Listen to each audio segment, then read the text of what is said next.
so in this video, I'm going to do a few setups in a row. Okay, I'm going to try to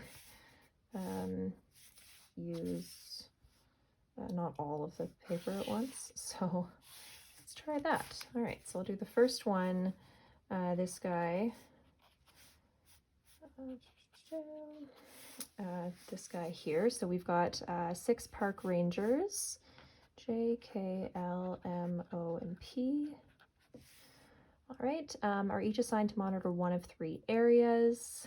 We've got 1, 2, 3 areas, and we are using all of them, right? Each of them are assigned. At least 1 ranger, but no more than 3 is assigned to each area, so we for sure have 1 per area. Okay, for sure 1 per area, and then max 3. So we could have like 1 in one, 2 in another, 3 in another, or we could have 2 in each of them. Those are the distribution options. M is assigned to area 3. Great. Neither O nor P is assigned to area 1. Okay. L is assigned to the same area as either K or M, but not both. So L is with K or L is with M, but not both. So K and M can't be together. Okay.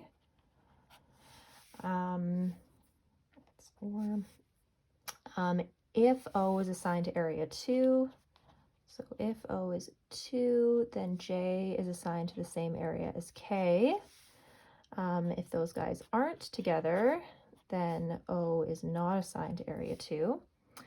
Otherwise, J is assigned to a different area than K. So otherwise is if O is not assigned to, then J and K are at different areas. So that gives us a biconditional. So that's a great example of a biconditional, those two together. All right, so that's the setup for 79 game 2. Okay, now let's do the setup for 67 game 1. All right. Okay, so 5 students, M, N, O, P, and R, are each to deliver exactly 1 speech. 2, 3, 4, 5. Speeches are on exactly one of 2 topics, friendship or liberty. Okay. So this is friendship or liberty, and then this is which of these 5 is going to be in what order, and then each student has only 1 major. Okay, 2 of them major in geology, 2 in history, and 1 in journalism. Exactly 2 of the students speak on friendship. That's rule 1. So if 2 are on friendship, that means 3 speak on liberty. A geology major and a history major speak on friendship. So friendship is geology, 1 history. So that means for liberty, we've got 1 geology, 1 history, and then the journalism major is going to speak on liberty. Okay, because liberty has 3 and friendship has 2. Manola speaks on friendship. So M speaks on friendship, just add that there. R speaks on liberty, great. Neither P nor R is a geology major. Okay, so P is not geology, R is not geology, so they could be either history or journalism. And Nadia is a geology major.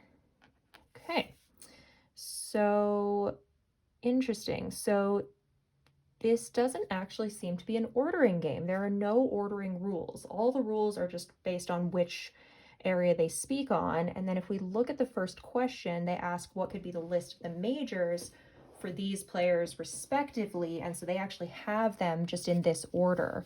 So it does seem that we can actually just keep that order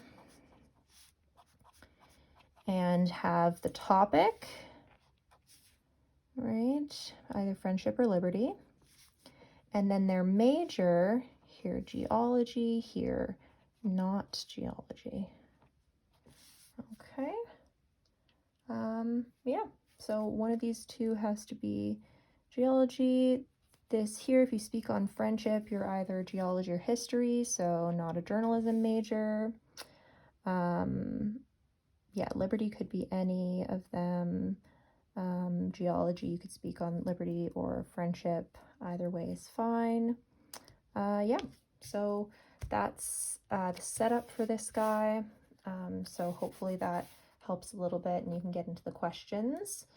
Certainly with this one, when they talk about like delivering the speeches, the first thought that most people have is, okay, we have to figure out the order of the speeches, but they actually never talk about ordering the speeches, and none of the rules talk about certain speeches being before other speeches or being third or fifth or anything like that, right? So it's all just about the topic of the speech and the major of the speaker. All right, moving quickly along. Let's go to 50 game 2.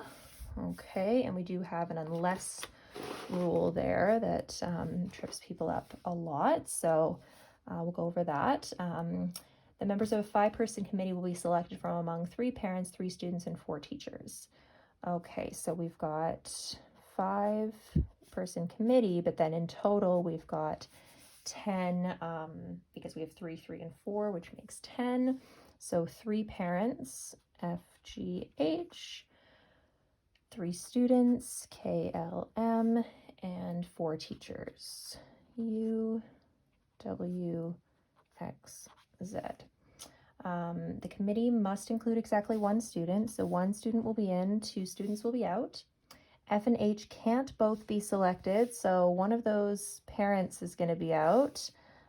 If we have F, we cannot have H. If H, no F. Okay, so that's rule 2, that's rule 1. Rule 3, M and Z cannot both be selected, so if we have M, we cannot have Z. If Z, no M. We do know that at least one of them is going to have to be out, but because M is a student, M could fill one of those student places. We don't need to reserve an extra space for those guys. U and W can't both be selected. If U is selected, then W cannot be. If W is selected, U cannot be. We do want to reserve a space for a teacher. At least one of the teachers has to be out because we can't have both U and W. Rule 5, F cannot be selected unless Z is also selected. So with unless, we have my favorite way of doing it is treating unless like if not. Okay, so F cannot be selected if not Z is also selected. So if we don't have Z also selected, okay, if not Z, then F cannot be selected. If F is selected, then Z must be selected. All right. I like to think about it like, maybe my friend Amy, she won't go to the party unless Teresa's also going. Okay, so Amy won't be there unless Teresa is also there.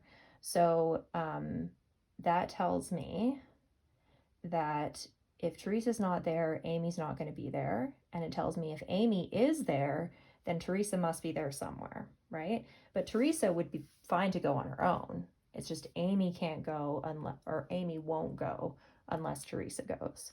Amy's the one who's saying like, I'm not going to go unless Teresa goes. Teresa's going to be the one who would trigger Amy not going if Teresa doesn't go. But because Amy's the one with the restriction, if I do see Amy, then I know for sure Teresa's there. So that's maybe one way of thinking about it. But probably I would say the easiest way to look at it is really just changing unless to if not, and recognizing that that means that that is our sufficient condition, but we have to negate it. So S is also selected, right? S being selected, that is the sufficient condition, but we have to negate it, right? So we have to put it in this place of the sufficient condition, negate it, and then that means F cannot be selected. Okay, so we put it on the left. If it's not there, then that's going to trigger the other side of the equation. We do the same thing here, right? So unless H, if not H, then not W. And if W, then H. Okay, so sometimes it's easier to just memorize the formula, and if you do it enough times, you'll get there. If you are working with the LSAT trainer, chapter 18 talks about other kind of examples of when you would use unless. So definitely you can check that out. Maybe you want to reread it if you've already looked at it. And if you haven't yet, that's a fantastic resource. Okay, so done the setup for that one as well. Okay, last setup here. In Crescentville, there are exactly 5 record stores. So this is 47 game 3. Okay. 5 record stores whose names are abbreviated S, T, V, X, Z. Each of the 5 stores carries at least one of 4 distinct types of music.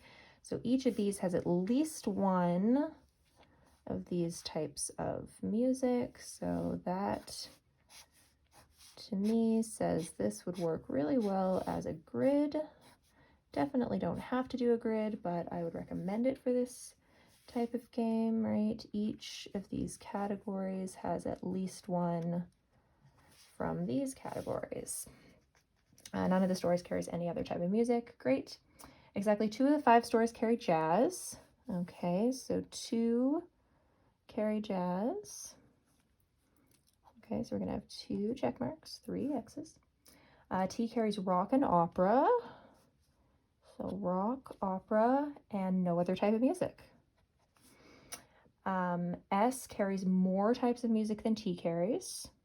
Okay, so S has at least 3, but 3 to 4 types of music at this point. X carries more types of music than any other store in Crescentville.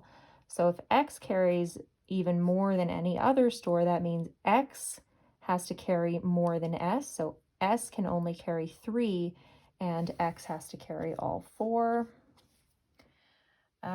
Jazz is among the types of music that S carries. S carries jazz. Okay, we've got our 2 check marks. Everything else is X's for jazz. We only have 2 that carry jazz. V does not carry any type of music that Z carries. So V and Z can't have any in common. So if V has something, Z does not. And if Z has something, then V does not. It's possible, though, that, you know, they both don't have something, right? So in the case of jazz, like, if Z doesn't have something, that doesn't mean that V has to have it, right? They just can't have any in common. Yeah, so that's it for the setup for this one. Give the questions a go again, and let me know how those work out. Okay, good luck.